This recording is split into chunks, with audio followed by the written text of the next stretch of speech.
shumë flasim pse dhe tashmë edhe lufta e tretë botërore është bërë një kryefjalë e cila deri para shumë muajsh duhej si një utopi, po tashmë artikulohet gjithnjë më shpesh edhe nga vetë mediat ndërkombëtare dhe analistët politikë. Unë besoj që ka nisur fiks 20 muaj më parë, në 7 tetor, kur Hamas bëri ndërhyrjen në Izrael. Aty ishte e gjithë piknisja e çfarë do të ndodhte më vonë në lindjen e mesme, e cila në fakt do të konkludonte në këtë pikë ku jemi sot, kur me sa duket do të ndryshojë gjithçka tashmë në linjën e mesme, përfshirë këtu edhe faktin që Izraeli po tregon që do të jetë patjetër një forcë e parë dhe pa diskutueshme në linjën e mesme.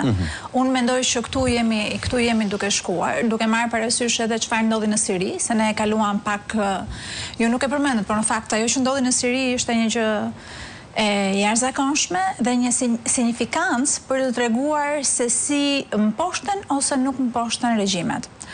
Ajo që ndodhi në Siri për 13 ditë, çka tregoi që një regjim i Hasadit u mposht për brenda 13 ditëve. Atëherë kur duket që ishte gati pamposhëm.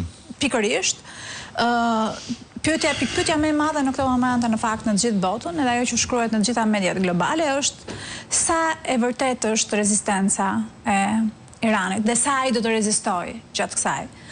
Dhe pas kësaj pyetja e dytë, nisur edhe nga çështja e Sirisë, është what's next.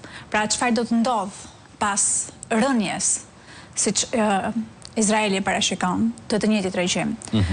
Dhe të gjitha parashikimet, le të themi, tregojnë të paktën në grupet e gjeopolitikës ku unë bëj pjesë për shkak të marrjes pjesë në konferencat e Jugut Global, të quajturin BRICS.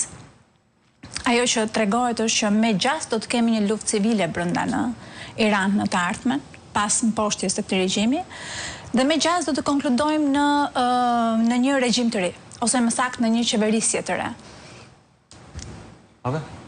Sa gjas ka kjo që të ndodhi?